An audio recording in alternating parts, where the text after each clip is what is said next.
I'm not happy the way the old happened, but in the same way, we cannot control some points of our life sometimes. But it's done, already done, and I repeat, I'm still love Manchester United and I wish them the best.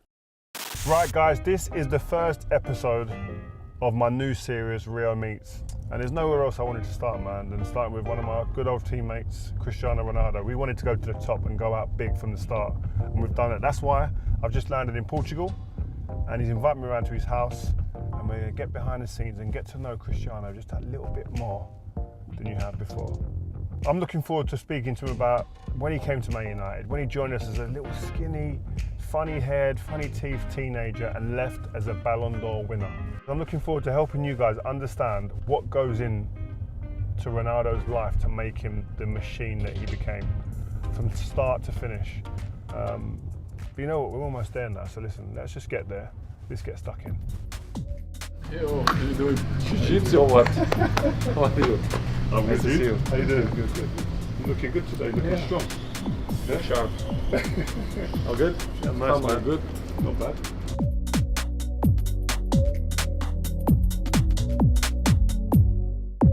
It's a pleasure for me to be with you. As I told you before, we had a great relationship. We played together, and for me, now you are a big star. A big star. You're fucking liar. No, it's good. I'm looking forward to it, man. I didn't sleep last night. Yeah.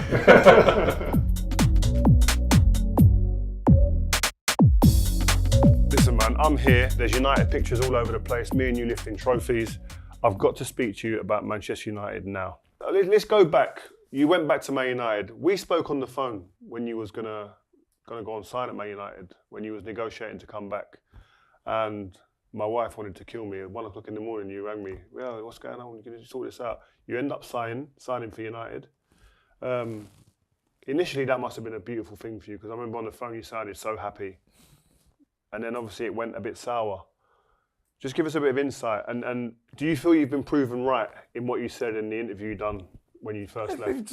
To prove that I'm right or wrong, it's not my issues anymore. I say what I have to say, and for me it's done. But to be honest with you, what I wish for Manchester, it's what I wish for me. The best they can make, again, the best team they can.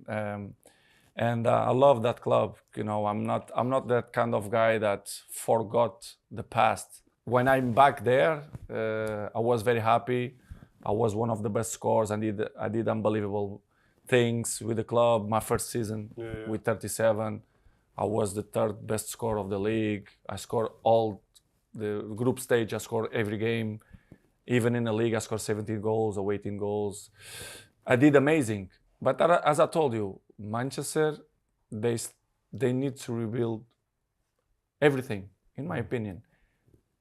The coach, they say they cannot compete to win the league and Champions League. You cannot say, if you are a Manchester United coach, you cannot say that you're not going to fight to win the league or Champions League. You have to be mentally say, listen, maybe we don't have that potential, but I cannot say that. We're going to try. You're going to try. You have to try. But maybe that was when we was there. That was the culture. Maybe the culture is different now. They had to have a reset because the standards have gone down. The expectations have to come down. Maybe. Yeah, exactly. Maybe this is why I say. But this club needs time to rebuild because it's still one of the best clubs in the world. But they need to change, and they understand that. It's the only way, and this is why you show that they start to change again the structure of the club, the president, the infrastructures and everything, the owners of the club. Yeah, they're investing in their training. They invest in training. So I'm happy because I'm not happy the way the old happened, but in the same way we cannot control some points of our life sometimes. But it's done, already done, and I repeat. I'm still love Manchester United and I wish them the best. Where do you see the promise in the squad? Like you look at their squad now, you look at Garnacho. Like I'm not talking about players, attacking players really, and you see you probably look there first. The Garnachos, the Rashfords, the Højlunds. Where do you see the promise there? I believe that the future will be bright. I believe, but they don't depend only of the talents. It's more than that. It's all club, all, not only players, club, everything as a united, you know? They have to rebuild from the bottom. If not, they cannot compete. It will be impossible. They can do good things. Yes, they can win Carabao or can win, yeah, but I mean, Champions League or Europa League or Premier League, difficult, in my opinion. And I wish that I'm wrong. I wish, but will be difficult. Do you think Ruud, obviously we know Ruud, he's gone back there now. I think it will help a lot. Yeah? In which way? What do you mean now? If Ten Hag listen Ruud, maybe it can. I think it can help a lot because he knows the club. And the club should listen the guys who was there. You or Roy Keane or Paul Scholes or Gary Neville, whatever. Sir Alex Ferguson. You cannot rebuild a club without knowledge. Not guys who work in office. They understand, I understand a lot of football because I see football in the television every day and I understand. No, doesn't work like that. The people who understand the football, it was 99% is the people who was there in a dressing room, who was player, who was the most successful coaches in the world. Guardiola, Ferguson, there was player before, there was player. There was in dressing room. They understand. They know how to deal with the players. It's the people who understand the things. You understand? It's true. If you want to go Formula One now to be injured, you don't know. I don't know. You understand? It should be guys who work that. It's like if you have electricity problems in your house, you don't call the plumber. You don't Exactly. call the guy. No, but I in my computer, I know how to change. No, this doesn't work like that. It's true, it's true. You understand what I mean? So I believe that Ruud gonna help because he was inside the club. He knows the club. He knows the fans. If the coach listen to him, I think they can improve a little bit the club. That takes you back to when you was a kid. You turned up at Man United, and this isn't about it's about football, but it's more about you.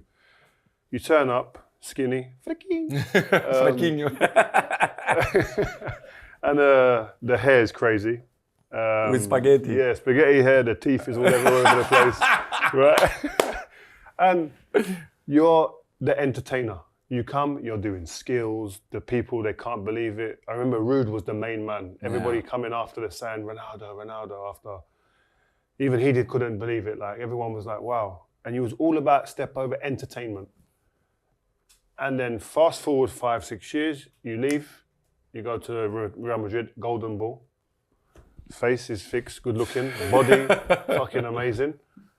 And a killer in front of goal. Yeah. I learned that in Manchester United because the last years in Manchester United, I was the best scorer in Champions League, and in the league I was the best scorer too. So 40-something goals. The mindset is changed. How? There. Yeah, but what made you change? Because I realized that the goals for our positions, it's more important than fucking step overs.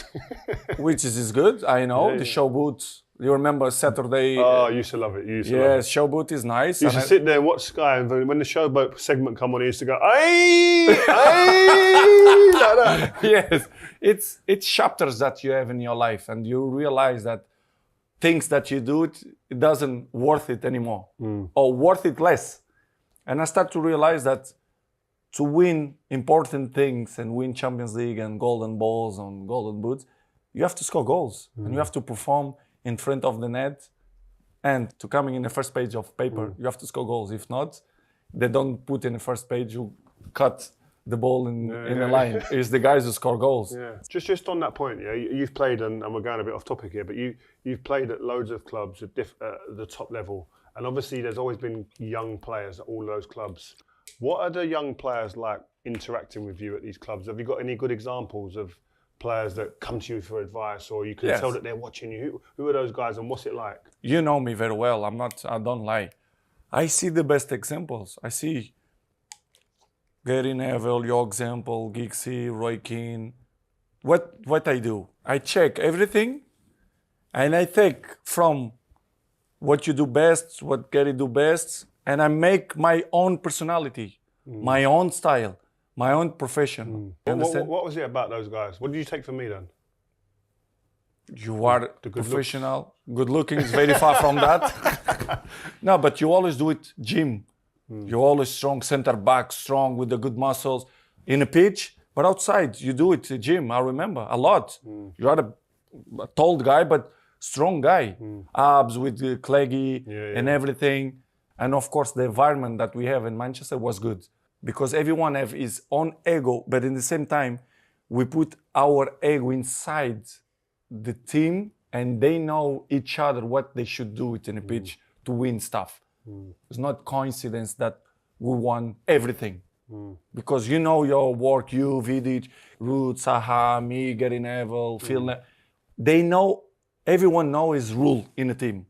And this is, for my opinion, who change the football and the trophies. Yes. Spain, for example, they win Euros. If you see Spain, the way they play, you see everyone knows his rules.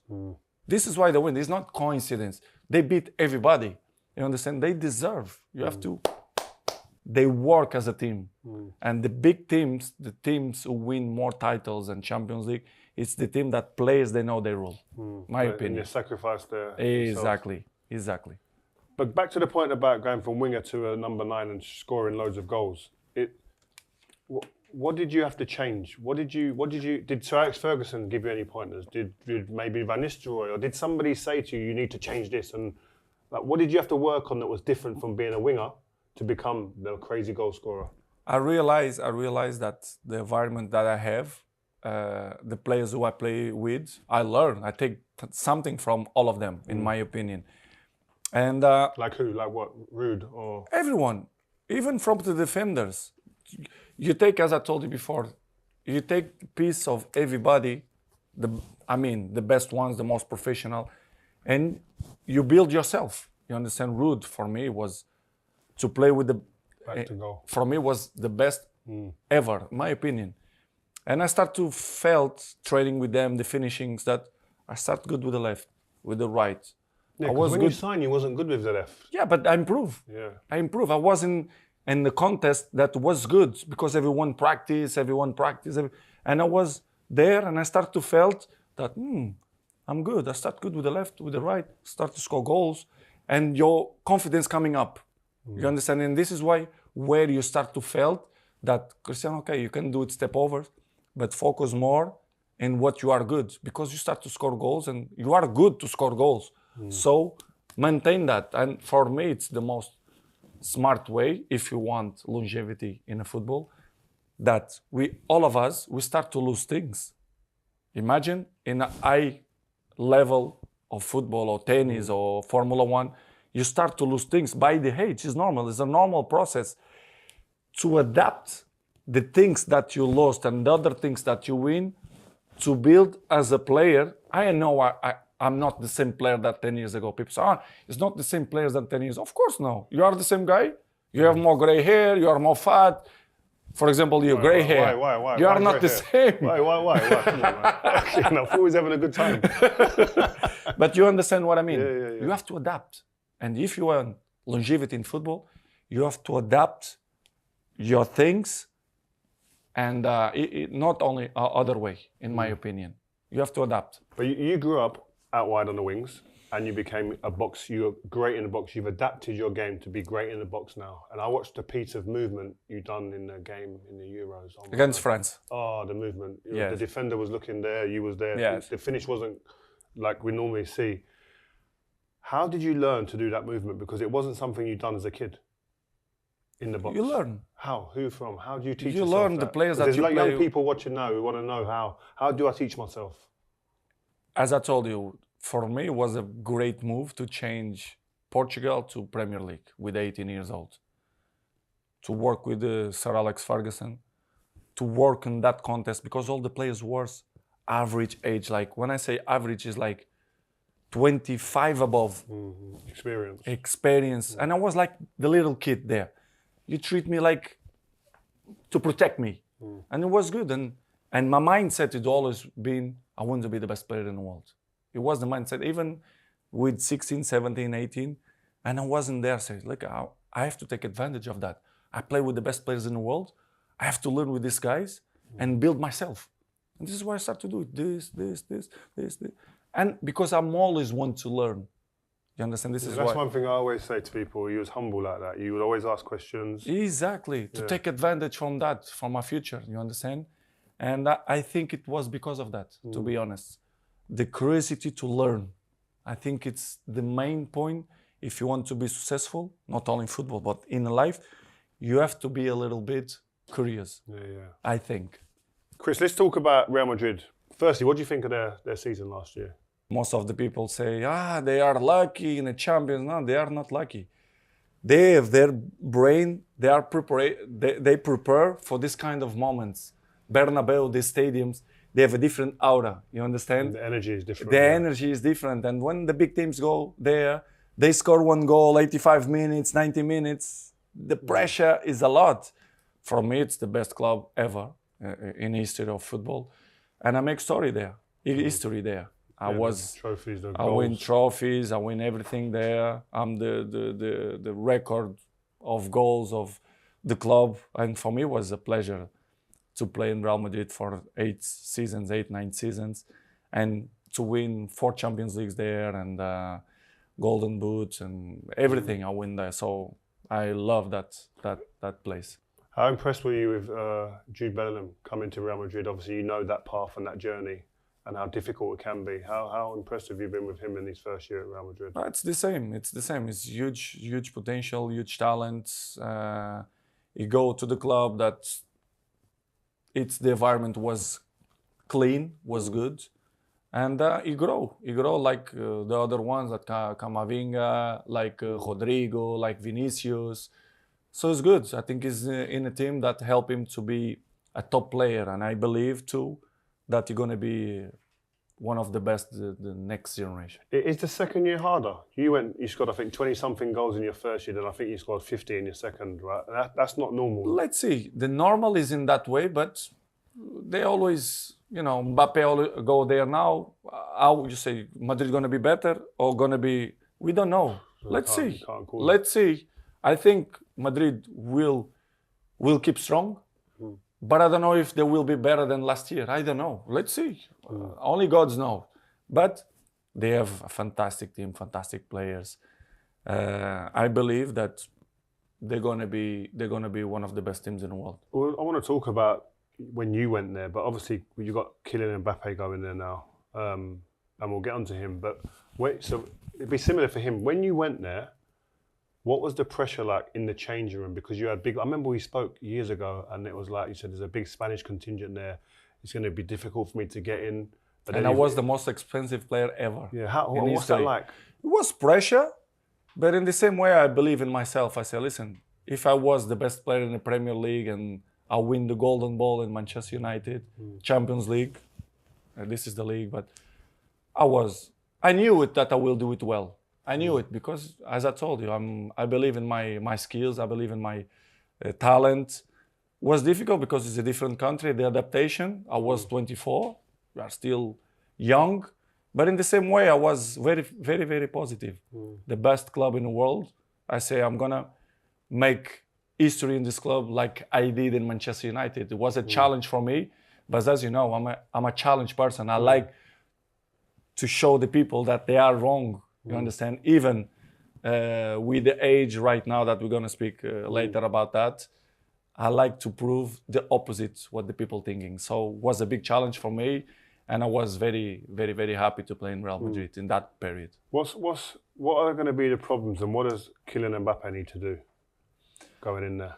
I think you're going to do it well, to be honest, because the structure of the club, it's nice, it's good, it's solid. You understand? And they have a great coach and the president who are there many, many years.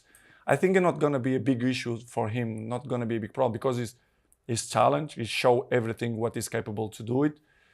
And I think he's going to do it well, to be honest, because in my opinion, he can be the next golden ball for the next years. Him, probably Haaland, Bellingham, Vinicius. Lamine. I think it's this new generation. They have a lot of potential, but let's see if their head is clear and good, and if they can deal with the pressure. Because Real Madrid is not PSG. I can tell you. There is different environment. Spanish, they are different.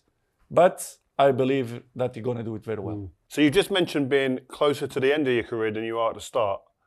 But you're finished, they say. Some people say, oh, he's finished. Yeah, finished. exactly. He's scoring that amount of goals. They say whatever they want. But Do you see all that? Do you listen to it? Do you hear it? Do you see it and use it as fuel? sometimes, but real, to be honest, I'm 39 and a half. I care less about what's, because even when you do it good, they criticize you. And criticize is part of your journey. You understand? So I don't care about that, because even if I will win the Euros, I will continue. My hunger will maintain the same. You understand? It doesn't matter for me if you win or if you lost. I will stand up the next day and I will continue. Bro, if I won the Euros at 39 years old, bro, the cigar, the feet would be up. The whiskey, I would be doing it all, man. And I don't understand how I can't. And I played elite football. I just still can't. So it surprises me and it astounds me sometimes when I hear you and you're getting up every day the same like that, like you're 18 years old. It's hard to explain, but I like to make people happy too. You know, I have fans all over the world, and I see them highs when they see me.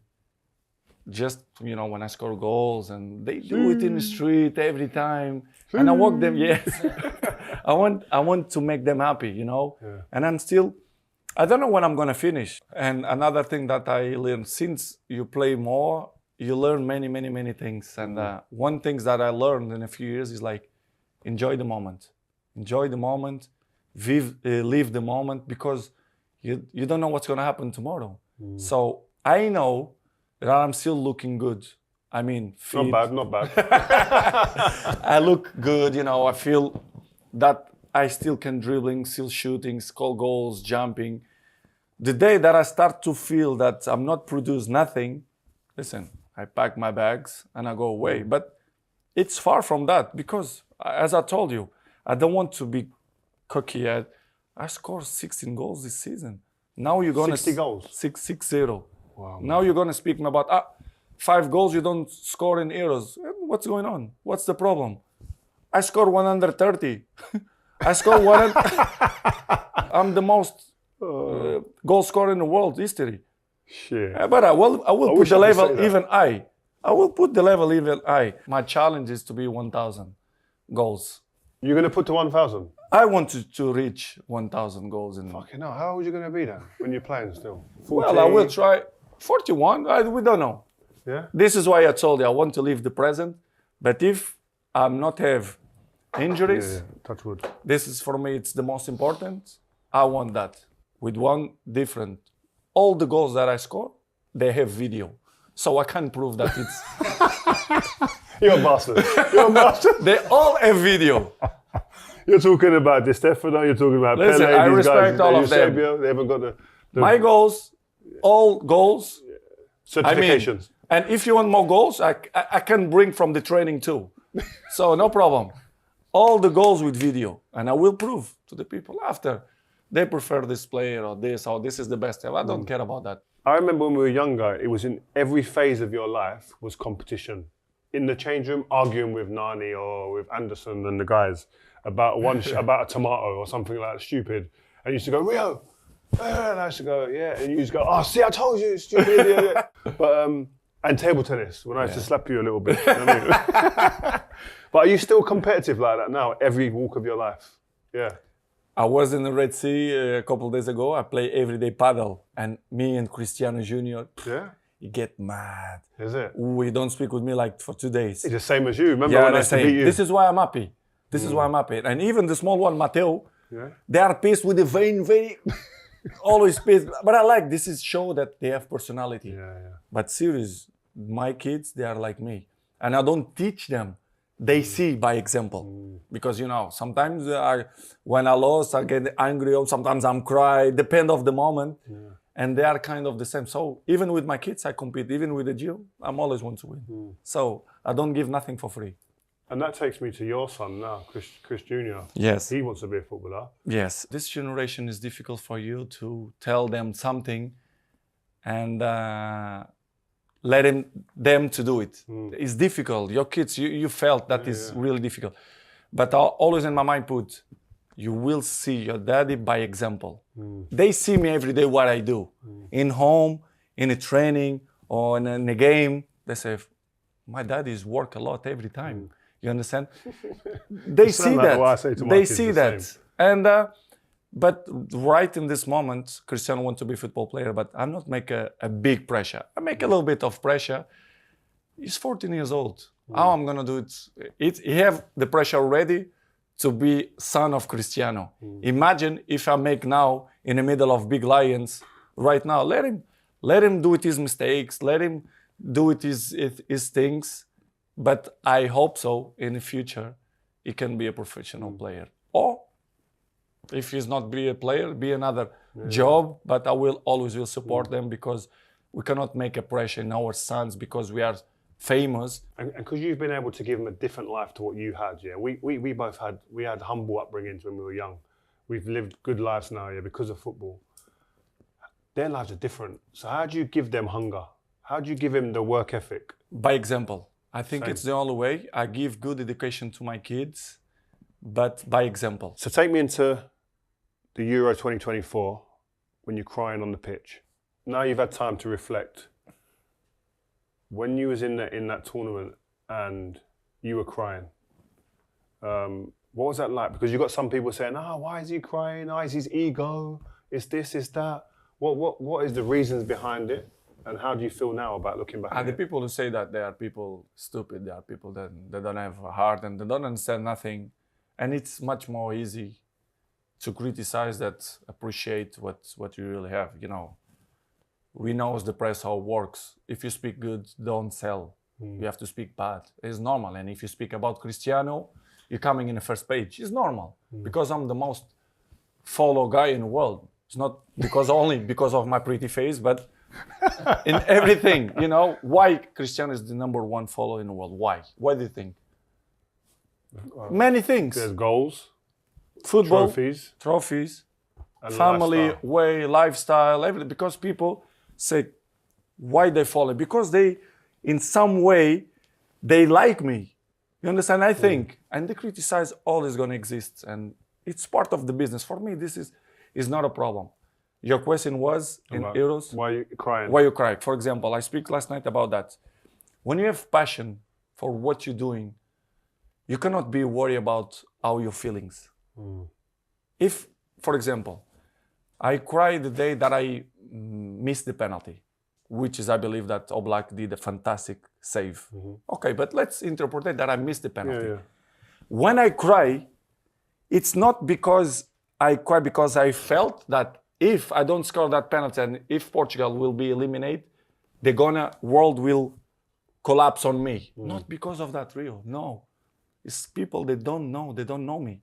It's, imagine that the last 27 penalties you score, you miss in that period, you feel like bad from yourself. You don't even think about that. The people who come to the stadium, your kids, your mom, your girlfriend, everyone, I felt sad because of that. You think I'm thinking, I missed the penalty, but Portugal gonna falling down on me. They're gonna say that we felt because Cristiano missed the penalty. I didn't even think about that. I swear to God. Wow. I felt because I make pressure to myself. You know me. Since with 11 years old, I always make pressure to me. Cristiano, you are the best player in the world. In my mind, I'm always thinking in that way. And I put a lot of pressure to myself. You have good sides when the things go good, okay? But when the things go wrong, you feel that too because you make too much pressure to me. I make pressure to me. But I love that. I know to deal with that. But when I missed the penalty, I felt bad with myself, the fans, the family, not because other stuff that people say that it's not that. It's not I saw you looking into the crowd. Was it like your mum, your kids? Exactly. Because I know that gets me emotional. In the World Cup, I cried during the national anthem. I heard my mum screaming. And it all came like this moment, what a moment. And I cried. It's a special moment. Yeah. It's the emotional moment. So when you saw your mum, that exactly, was a you have to express yourself. You cannot hiding this kind of stuff. For me, if you're hiding, you lie to yourself. You have to be yourself. Doesn't matter if the people like or not. You think I'm gonna change now? Cristiano himself is always. I'm gonna change now. You think with nearly 40 years old, I'm gonna change? Of course not. Oh, you like me or you don't like me? It's part of the life. For me, it's not a problem. In the national team, it was like that. People say, he's done. He's 39. He's getting old. You know why? Because I didn't score the goal. Yeah. And the rest and the past. Well, in qualifiers, you scored like 10 goals. 10 goals. In the qualifiers. And before the Euros, I scored 2 goals against Ireland. But this is part, real. Even if I will score in Euros, not we will change what Cristiano are. You understand? People try to hiding stuff and speak bad. Listen, I don't score, no problem.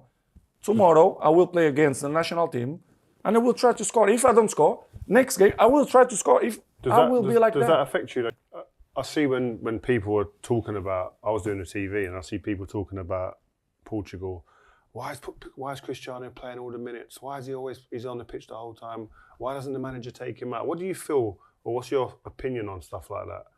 Like, guess the critics always gonna exist, but the people forget one thing: is Cristiano don't score goals. I scored 2 goals. I scored 2 goals. Imagine, is that rats if they miss one penalty during the game and will be the first shooting in a extra time. The penalty is kicked to be the first one. I scored 2 times. I was the first one to show that I miss, but I'm not gonna shy away. Big. I'm gonna be here. Even if I miss, I will shoot. You understand? And I scored 2 goals. A decision. Is that where you're thinking about your teammates then? You're thinking about, I'm going to show you, listen, confidence, give you confidence. I'm always will be like that. I'm never going to shy away. Never. And you know me, since young, I'm not shy away. I'm not that scared ass that I have cramp. Which is I understand. Some people, they don't want to shoot penalty because they don't feel confidence. Pressure, it's okay. I respect that. But Cristiano never will do that. Never. Even if I miss one time, I will shoot the second time. If I lose the second time, I will shoot the third time. I'm not afraid. But always the people take the worst part, not always the good part. If you ask me, you want to score during the game? Yes, but doesn't happen. What I'm gonna do? I'm gonna cry. I'm gonna finish my career because some 2 rats criticize me. The world, 2 rats. The world love me.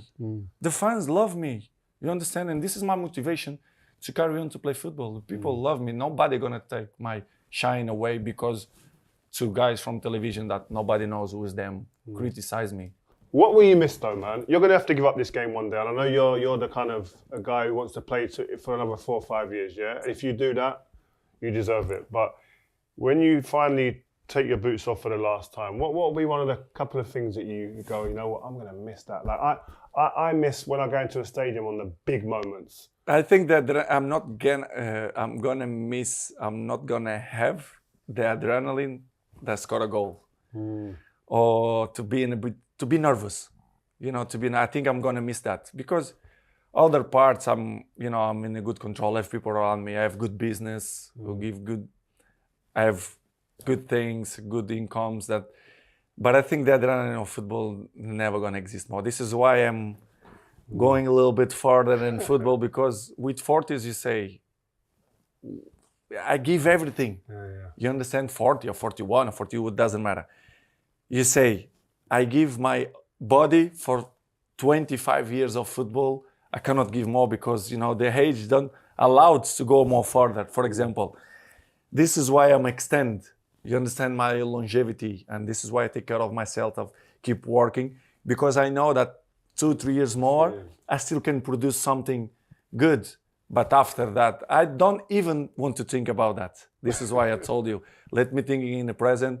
I do it other part. I prepare my business area, which is going very, very, very well. I will miss, of course I will miss. Probably I will be a little bit lost for a little lost. But listen, what I'm gonna do? You think I'm gonna cry with all life that I have? Yeah, maybe a little bit, because I become more sensitive. But I will be a little bit like that. But I have other things to worry. Another, going to be another chapter of my life, which is a business part that I'm excited to. And that will be a challenge for me, and learn other areas that I really don't know, be more involved in my business, and I think will be good, will be interesting, and I will be prepared for that.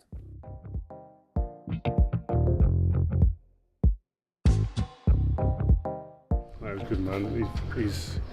It's not even his first language, you know what I mean? So he was just saying there, he finds it really difficult, but it's so easy. We got way more than we thought we was going to get, I've got to be honest. So, no, it was nice. He's comfortable in his skin. He knows what he is, he knows who he is. I think we'll be back for a few more soon. Did you hear that? Did you hear it? Man's gonna get. He said he's gonna get 1,000 fucking goals. He said. He said he's gonna get 1,000 goals. Is he mad? But you can't bet against him, this geezer. That's the thing. He says it. There's a glint in his eye, but I don't think there's many. You can't really bet against him because physically, he takes so much care of himself. So it's like he could play for 3 or 4 more years easy. Listen, man. Take care. Nice to see you, brother. Top man. All right. We'll see you soon. Yeah.